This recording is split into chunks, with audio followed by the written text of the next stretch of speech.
Hey y'all, Joey on the show. Thought I'd play around with the new microphone, see how it sounds. And while I do that, might as well talk about something. Bombshell report reveals Trump position for all-out war with Iran by Saturday. Trump's armada has grown to include 2 aircraft carriers, dozen warships, hundreds of fighter jets, multiple air defense systems. Some of that firepower is still on its way. More than 150 U.S. military cargo flights have moved weapon systems and ammunitions to the Middle East. Just in the past 24 hours, another 50 fighter jets that are F-35s, F-22s, and F-16s headed to the region. That signals to me that maybe in the next 4 days they'll be ready. And you know, if these hosers are ready, they never wait too long once they're ready. What's already in the Arabian Sea is the USS Abraham Lincoln CVN-72. It carries Air Wing 9 with 60 to 70 aircraft, including F-35C Lightning IIs and the FA-18E Super Hornets. Probably the Growlers is also on there. There's also the USS Gerald R. Ford CVN-78. The world's largest aircraft carrier is currently en route from the Caribbean Atlantic to the Middle East. It can operate up to 75 aircraft. We know that there's at least 9 destroyers in the region, including the USS McFall, USS Mitscher, USS Delbert D. Black. These ships carry Tomahawk cruise missiles capable of precision strikes deep into Iran. We also have littoral combat ships, including USS Santa Barbara, Canberra, and Tulsa. They're based out of Bahrain for specialized duties like minesweeping. And there will be at least 1 nuclear-powered attack submarine, confirming that it's operating in the region as part of the carrier strike group. There's usually 1 submarine, at least, or more, shadowing a carrier group like that. Now, there's also some assets that are land-based in the area, like we know at Jordan, at the Muwafaq Salty Air Base. They have a massive concentration of strike power there, including 30 F-35A stealth fighters, a dozen F-15E Strike Eagles, and A-10C ground attack aircraft. There's also regional reinforcements of dozens of F-22 Raptors, F-16s, and F-15s. They've been tracked transitioning to the region in the last 48 hours.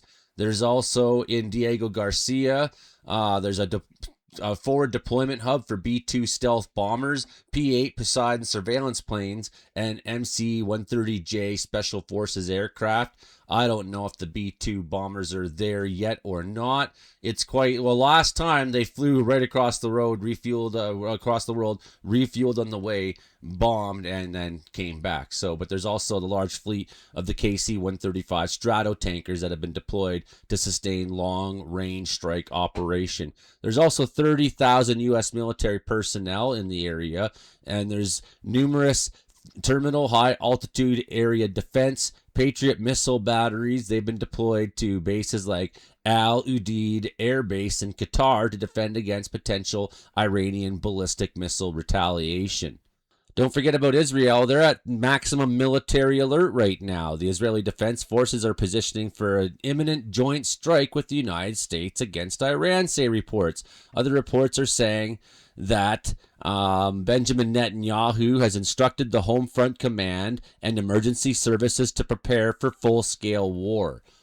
Israeli and U.S. security sources report that planning is finalized for a massive weeks-long air campaign that would dwarf the June 2025 12-day war.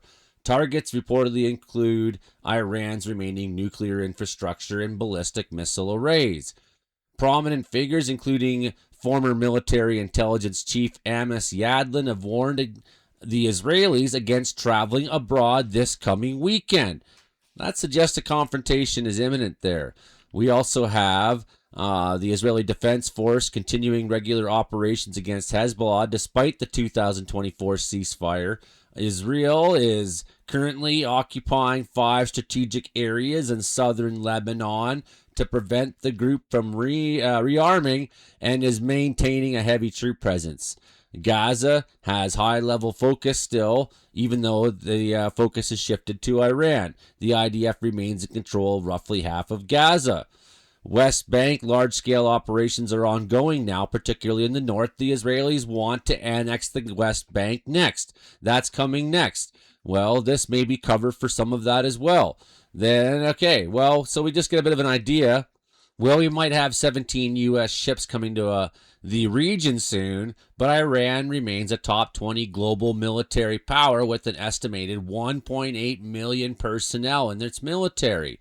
They have short-range missiles like the Shahab Fateh 110 family that includes anti-ship missiles that have a 1,000-kilometer range. They've already threatened to sink a U.S. aircraft carrier. I'm skeptical that they can, but we might find out very soon. They have medium range Shahab 3 missiles that go up to 2,000 kilometers. They have hypersonic advanced Fatah 1 and Fatah 2 that they claim can reach Mach 13. I don't know, maybe. Cruise missiles, they also have their the Suamar and Havieze 1,350 kilometer range missiles, plus the Pave, which is 1,650 kilometer range. They have anti-ship variants like the Nur and Qadr. You can find all that in Wikipedia. Their naval assets are surprisingly pretty large. They apparently have between 20 and 25 submarines, maybe 3 Kilo class Russian attack submarines, 1 Fatah class coastal, 15 Qadr class midget submarines for the Persian Gulf. They have major surface vessels, including 7 frigates and 5 corvettes that are missile catamarans. Let's see how long they last against the U.S. Navy. Nonetheless, it's not just a walk into the Gulf kind of deal. They have asymmetric craft, which is 1,000 and fast attack boats that are equipped with anti-ship missiles. They have drone carriers, rudimentary specialized vessels like Shahid Mahdavi, capable of launching swarms of unmanned aerial vessels. They have not very much for combat aircraft. They claim between 250 and 300, but their F-14 Tomcats are very old. Their F-4 Phantom 2s are old. The F-5 Tiger 2s were never really, really capable military aircraft back in the 60s and 70s. They also have some MiG-29s, Su-24s, and some Chengdu J-7s, which may be the best, but I don't know what they actually have. But we'll find out more about their affiliations with Russia and China very soon here in this episode. They also have approximately 2,600 tanks, including modernized T-72s, indigenous Karar, which is similar to a T-90, and an upgraded M60A1 Sam. And they apparently have 75,000 armored vehicles. I'm suspicious, but that's what they claim. And their air defense system, they have long-range Bavar 373 missiles that have 300-kilometer range, and some short-range and medium-range missiles, too. What's interesting is Iran's currently conducting smart control of the Strait of Hormuz exercise. It's not just a standard drill, it's a tactical signal. They have a temporary blockade going on. They briefly shut down parts of the strait at times, the first such closure since the 1980s, citing security precautions during these live fire drills.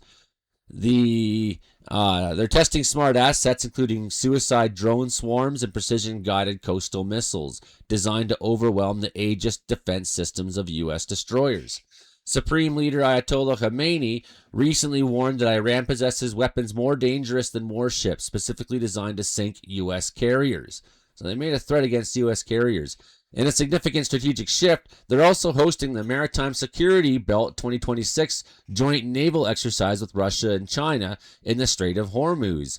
They are involving these two powers to demonstrate that they're not isolated and any U.S. military action would risk broader international crisis. These joint drills occurred simultaneously with the arrival of the USS Abraham Lincoln and the USS Gerald R. Ford, effectively using Russian and Chinese presence as a shield against a preemptive U.S. strike during negotiations. They're talking about it right now at the Tehran Times there. It says straight truth. Yeah, sure. Okay. But yeah, it's set to be hosted in mid-February in the Strait of Hormuz, which lies between the Persian Gulf and the Gulf of Oman. Well, they're trying to show they can choke off 20 to 30% of the world's oil supplies right there. Boom, you guys are fucked. So they're trying to prove that. And they've also got Mosaic Defense Doctrine now involving decentralized command structures. Even if a significant leadership segment is targeted in a decapitation strike, they have, local units are authorized to launch retaliatory strikes independently. And curiously enough, like there's some rumor going around that there's Mossad agents within the Iranian circle, and that is the plan, to do a strike on the inner circle of their leadership. I'm sure that's what they're planning for. Thing is, instead of trying to match the U.S. Navy ship for ship, like I know they're talking about how that's going to be like a couple weeks war. That's what they said before the war in Iraq too. That's what they thought in World War One. They actually thought that. People were celebrating. They're like, yeah, we'll be home by Christmas. We'll be home by. They thought they'd be home by Christmas in the Korean War. They always think they'll be home by Christmas, and then it goes fucking bad. Well, and Iran knows this. They've seen the historical pattern. How do you beat the Americans? Well, you save face, while losing. So, well, we can't win outright, maybe, but we'll grind them down as long as we can, that it becomes basically a political and strategic loss on their part. So they're not going to match the U.S. Navy ship for ship. They'll use fast attack aircraft. They'll use smart drones. They'll exhaust missile defense systems. Even if they have a 90% interception rate, 10% of those drones get through or strikes get through, they can inflict some major damage, major economic damage on the Strait of Hormuz, right? So this could grind the world economy down. Oil prices are already starting to respond to the threat. It'll be much like Iraq. It'll be much like Vietnam. There'll be hybrid warfare. It'll be long-running hybrid warfare, and it'll provoke a long-standing, broader strategic crisis. So, Vietnam and Iraq, the U.S. won like every battle they engaged in, but they still lost the overall war. They lost the political war. They lost the tactical war and strategic war. So it doesn't matter sometimes. You win the battles, but you can't win the war, right? And that's the point of trying to grind them down. And then just because the government falls doesn't mean that, a centralized government no longer exists. Sure, but it doesn't mean that a more spread out and decentralized thing doesn't take its place and then go on with resistance. This it says here in my notes, Iran bets on a competition of resolve, thinking that the American public will basically go to war against the U.S. Well, that's why they're building all the concentration camps. Sure, the American public will revolt against major war. Trump has to have a major war because he's in the Epstein files like fuck, and everyone knows it. And he's in major crisis. Everybody in his cabinet's a friggin' criminal. He's a criminal. All he can do now is declare a major war and clamp down hard at home. Moscow issued a sharp warning, saying that U.S. attacks on Iran would have disastrous consequences for global security. Duh. Right? China has an economic state because they get 40% of their oil imported from Iran. So you just fucked with China's new oil friend in Venezuela. Well, now you're going to also do the same thing over in Iran. At some point, is China going to be your friend? That's concerning, right? So this is going to escalate things for sure. That would, you could see a block of Russia, China, Iran, and North Korea sort of banding together. The U.S. made their own 2026 national defense strategy. They warn of an increasing risk of America being drawn into simultaneous major wars against multiple theaters. You know what they call that? They call that a world war. Let's look at the Strategic Institute for Studies. Here's this dumb fuckbeak headset there talking there. And there's Trump standing there like just a dumb goddamn troll, talking about warrior ethics and this and that there, and talking about what they're going to do and how they're planning basically for the possibility of a third world war. I can, basically save you the reading and tell you that that's what they're talking about in here. So basically, even if you have just Russia and China helping with intelligence and hardware, that could be enough to help Iran sustain a long-term war. This is a major country. It's a major power. They're one of the top 20 militaries in the world. They got a lot of people. They got a very diversified topography. It's not like Iraq, this big flat country where you can just kind of walk right in with your cavalry. Iran's a very mountainous, difficult to invade country. Anyways, you heard it here, folks. Hit like, share, subscribe. Help me grow this new channel. I want to get to that 1,000 subscribers. I'm going to do it anyway, so why don't you just hit subscribe and be like, help Joey get there faster. And then once I have like 2,000 subscribers, you can unsubscribe. At least you help me get to the monetized plateau. Thanks, everybody. Be safe. And I'm not fucking kidding. This stuff is scary.